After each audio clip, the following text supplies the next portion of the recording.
కనీసం అరగంట వాక్యం చెప్ప, నన్ను ఎందుకు పిలిచావు సేవకి? నాకు వాక్యం చెప్పడం కూడా రావట్లేదు. పిచ్చోళ్ళ గడిచేవాడిని. చాలా బాధ అనిపించేది. ఎక్కడికి వెళ్ళిన సేవకులు ఆయన ప్రార్థన చేస్తే అద్భుతాలు జరిగినాయంట, ఆయన ప్రార్థన చేస్తే స్వస్థతలు జరిగినాయంట, ఆయన ప్రార్థన చేస్తే మృతులు లేచారంట, ఆయన చేతులు వేయగానే పరిశుద్ధాత్మ నింపబడుతున్నారంట అని చెప్తే వెంటనే సైకిల్ తిప్పుకొని ఇంటికి వచ్చేసి చేసేవాడు. ప్రభు, నా సంగతి ఏంటి? ఎందుకు కొరగానో అయిపోయాను, నన్ను ఎందుకు పిలిచావు? వదిలేయి నన్ను. ఏదో ఒక పాస్టర్ గారి దగ్గర నమ్మకంగా పరిచయం చేసుకుంటా, విశ్వాసం ఉంటా, రమ్ము కొట్టుకుంటా, నేను సేవ చేయలేను, నా వల్ల కాదు, నా పనికి రాను.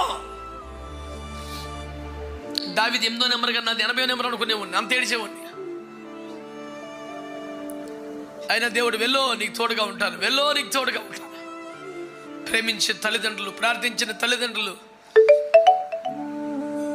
కొన్నిసార్లు ఎంత చిన్న చిన్న మీకు చెప్పొచ్చో లేదో మరి తెలియదు.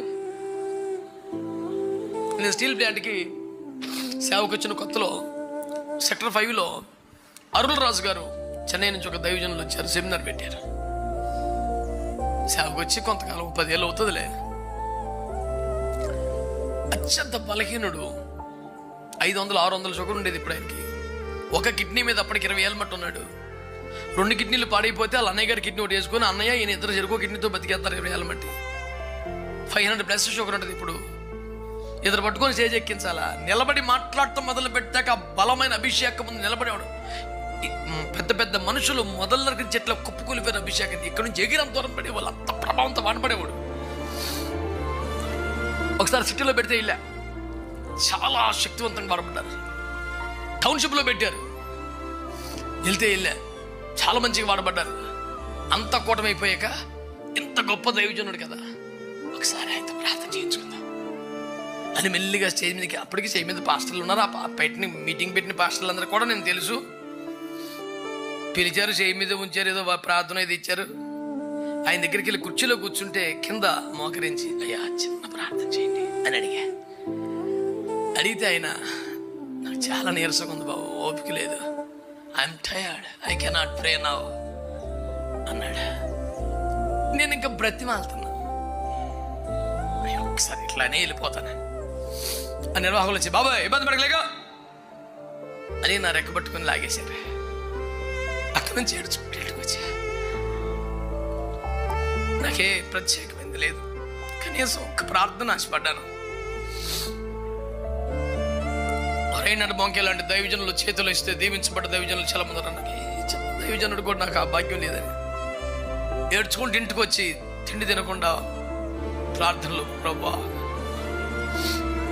ప్రభు స్పష్టంగా రాత్రి నాతో మాట్లాడి దర్శించి, ఒక దర్శనంలో ప్రభువే తన చేతులు 2 నా మీద పెట్టినట్టుగా చూపించారు. ఆ దర్శనం చూసినప్పుడు నాకు అనిపించింది, సరే నేను ఒక దైవజనుడు చేయి వేయలేదని బాధపడుతున్నాను, నేనే నా చేతులు వేశాను కదా. ఒక ఓదార్పు వచ్చింది, ఒక ధైర్యం వచ్చింది. సర్లే ప్రభా, నువ్వే చేతులేసి ఇంక నాకు కరువేంటి, చాలయ్యా. ఇప్పుడు కదా నెంబర్ 1 పొజిషన్కి వచ్చానని చెప్పట్లేదు నేను. ఎప్పుడు ఒక కొరత, దుఃఖం, దిగులు ఉండేది. అలాంటి నన్ను, గట్టిగా 100 మంది సంఘం లేని నన్ను దేవుడు కృపలో మెల్లిగా తీసుకెళ్ళడం ప్రారంభించాడు. ఈరోజు IFJ విజ్ఞాపనోద్యమంలో నాతో కలిసి మోకరించే దైవజనులు కనీసం 3500 మంది సేవకులు ప్రభు నా చేతికి అప్పగించాడు. ఒక మంచి దైవజనుడు ఎవరైనా ఎత్తిమి చేయబడితే బాగుండు అనే ఆశలో నుంచి ఈ పనికి మళ్ళీ జీవితం ఈ చేతులు. కనీసం ఒక 2000 మంది పాస్టర్స్ని ఆర్డినేషన్ చేశాను. ఈ రోజుకి నేను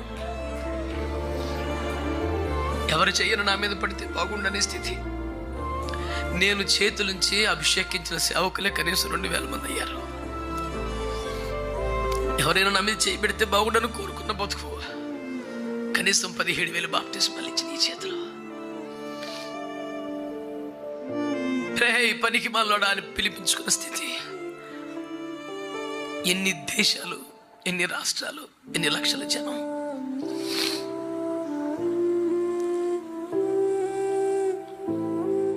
నీ వెనుకబడతను, నీ ఓటమి, నీ వైఫల్యం, నీ ఫెయిల్యూర్ అన్నీ నిజమై ఉండొచ్చు.